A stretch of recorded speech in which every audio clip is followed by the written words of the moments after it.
So guys, Nnamdi Kanu's turnover is on the way. As we all know, Kanu has a 90-day period to appeal Omotosho's judgments. And in the first place, Omotosho's judgments was invalid. And today, a message was sent to Bola Ahmed Tinubu over Nnamdi Kanu's turnover. Also, in today's video session, there are two clips I'll be displaying here for you guys to watch. I want to display this video clip here for you guys to watch so that you also know and also understand what is happening with regards to Nnamdi Kanu's trial and Kanu's 90-day period to appeal against Omotosho's judgments is already in motion. Well, Omotosho had the effrontery, had the guts to sentence Nnamdi Kanu to life imprisonment when he had no jurisdiction to try Nnamdi Kanu. Nnamdi Kanu had no case to answer. The Kenyan High Court vindicated him. The UN Working Group vindicated him. Still yet, Omotosho ignored those judgments. In fact, the Court of Appeal in this very country in 2022 vindicated Nnamdi Kanu, stating that no court in Nigeria has the jurisdiction to try Nnamdi Kanu.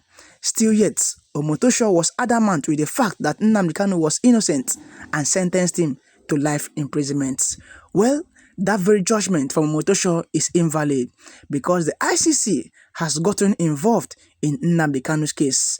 And with the ICC involved in Nnamdi Kanu's case, I don't think Omotosho will go scot-free because if you watch that very judgment, on that very judgment day, on the 20th of November, you notice that Omotosho was reading a script that was written for him. And you can imagine that Nnamdi Kanu's judgments and Nnamdi Kanu's execution of life imprisonment was pre-planned even before the judgment day. Because from what Omotosho was reading, it was assumed that that very judgment was written long ago and they were waiting for the 20th of November in order to punish and sentence Nnamdi Kanu. But their plans won't work because the 90-day period that Nnamdi Kanu has, he will use it effectively against Justice James Omotosho in the Court of Appeal. Without wasting much of your time, let's head into the two videos we have for you today. And after watching these two videos, we are going to be presenting to you what a US-based lawyer in Boston has just said about Kanu's case. Options available to Nnamdi Kanu. I understand that this is a very touchy topic, but we just have to keep talking about it for the benefit of those who really want to understand and follow up. Now, there are two options available to Nnamdi Kanu following his conviction by the Federal High Court. Option number one, and the first thing he should do, is to appeal against that judgment. Yes, he can actually file a notice of appeal and appeal against it. His time is already running. He has 90 days to do that. A day after 90 days is already out of time. It's a very sensitive case. He can't afford to be out of time. 90 days is long enough time for him to appeal. Option number two, he can actually apply for bail pending his appeal. Yes, he can apply to court to grant him bail while he's pursuing the appeal. Now, the chances in these two applications, option number one is for him to appeal. This is the danger of what he did at the High Court. So the first option available to Nnamdi Kanu that I talked about is for him to file an appeal against the judgment of the Federal High Court convicting him. Now, here is the danger of what he did at the Federal High Court by not entering his defense. Now, at the Court of Appeal level, what happens there is a review of everything that has transpired at the Federal High Court. At the Court of Appeal, you do not have the opportunity to call witnesses. You do not have the opportunity to lead fresh evidence. It's literally a transfer. That's what we call it. Transmission of record is a transfer of everything that has happened at the Federal High Court to the Court of Appeal for them to review and decide whether the judge was right or wrong in convicting you. And you have a situation where Nnamdi Kanu did not lead any evidence in his defense at the Federal High Court level, so that kind of slims his chances to get judgment even at the Court of Appeal. And that's why I will strongly recommend, I know he opted to defend himself, but at this level I will strongly recommend that he gets a lawyer that is professional in criminal appeals, because at the appeal level you need very sophisticated arguments, you need forensic thinking to be able to strike and hit the point, because if you do not do that, you're also going to be risking losing at the Court of Appeal, and that won't be nice. Then he will now have to again appeal to the Supreme Court. Now, on his second option of applying for bail, bail is totally at the discretion of court. Yes. Now, there's something judges will always look at before they grant you bail. They usually look at the severity of the punishment. Judges are most likely not going to grant bail if the punishment is a death sentence or a life imprisonment. They just assume that you're just going to take a flight. So even his chances at getting bail is also very slim. So we'll continue to look at these cases and continue to review them as they unfold. And we wish him all the best, but all hope is not lost. That's all we can say. But these are the possible outcomes. Thank you. Of Nnamdi Kanu, the Nigerian government scored an own goal at least twice. Number one, Nnamdi Kanu should never have been kidnapped from Kenya. Or even if they want to arrest him, they should have done extradition hearing in Kenya. But they didn't do that. So they kidnapped him and brought him to Nigeria, and then to start making up charges against him. And at the end of the day, they ran a kangaroo court system and then convicted him, which should never have been the case to start with. Then, even after that, they sent him to Sokoto prison, thinking that they are basically punishing him. Punishing him for what? When you do all these things, you are basically attracting more sympathy for Nnamdi Kanu, even for those who don't agree with him.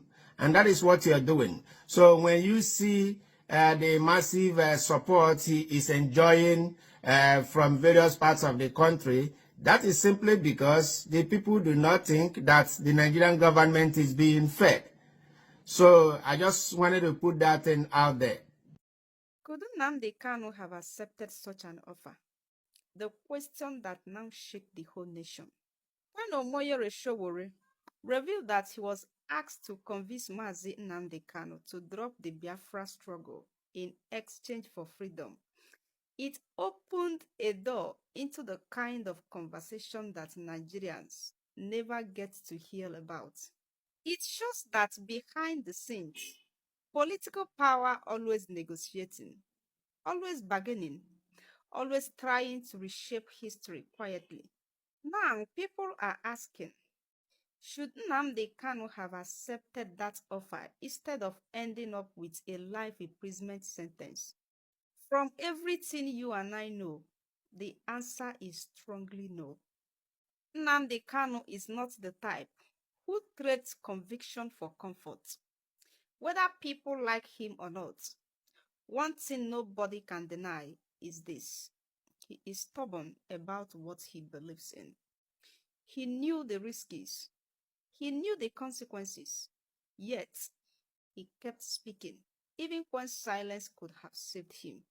To him, accepting such an offer would have meant betraying millions of people who look up to him, not just politically, but emotionally and historically. And the history shows something else. Every major freedom fighter, Nelson Mandela, Kwame Nkrumah, Jomo Kenyatta, even Thomas Sankara, was offered the deals at one point. This that sounded sweet, this that promised freedom if only they would calm down and abandon the struggle or compromise. Many of them refused because they believe that freedom earned through silence is not freedom at all. It is surrender, total surrender. For Kanu, accepting such a deal would have given him personal freedom, but would have killed the movement itself. That is why such offers are made quietly. They are meant to break the spirit, not just the person. Whether one supports Kanu or not, one thing is very certain: his refusal to compromise is part of what keeps the issue alive. If he had taken that offer, the matter might have died quietly before any public debate. But now, the nation is forced to confront the truth it keeps running away from. And here is the irony of it all. The same political class that wanted him silent is now using his imprisonment as campaign fuel. Vote for me. I will release Mazi Nnamdi Kanu. Everything suggests he could not, even if he had wanted to.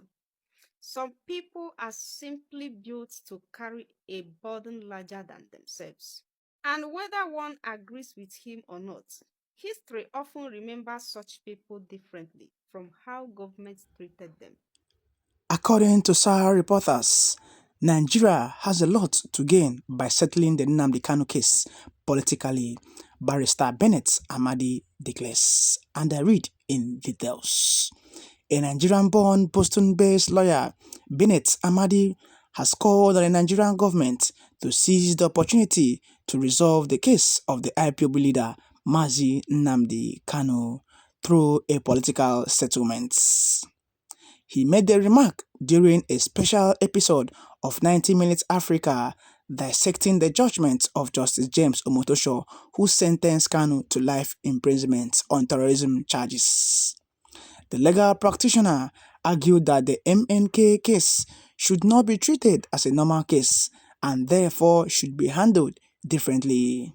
In quotes, Nnamdi Kanu's case is a political case and should have been resolved politically, Barrister Amadi stated. He further noted that the opportunity for a political settlement still exists and advised the government of President Tinubu to explore it for the country's benefits. In quote again, he said, he, in brackets, Nnamdi Kanu, is a very intelligent man who can contribute a lot to make the country better. That opportunity should not be lost for any reason whatsoever. Speaking on his impression of the judgment of the Federal High Court, Abuja, in the case, the seasoned lawyer said that Justice Omotosho appeared to be acting under some pressure to sentence Nnamdi Kanu. He said that the fear of the Nigerian judges of having nothing to fall back on if they lose their jobs is making them succumb easily to external pressure. You can imagine that the reason Justice Omotosho sentenced Nnamdi Kanu was because he was given the order to do so. You can imagine that Justice Omotosho, who never had any jurisdiction to try Nnamdi Kanu, had the boldness and effrontery to sentence an innocent man like Nnamdi Kanu to life imprisonment. This is sad to behold. Well, at this point in time, I will let you guys tell me what you feel about this in the comment section below. Do well to like this video, do well to share this video, and do well to hit the subscribe button below for more trending updates.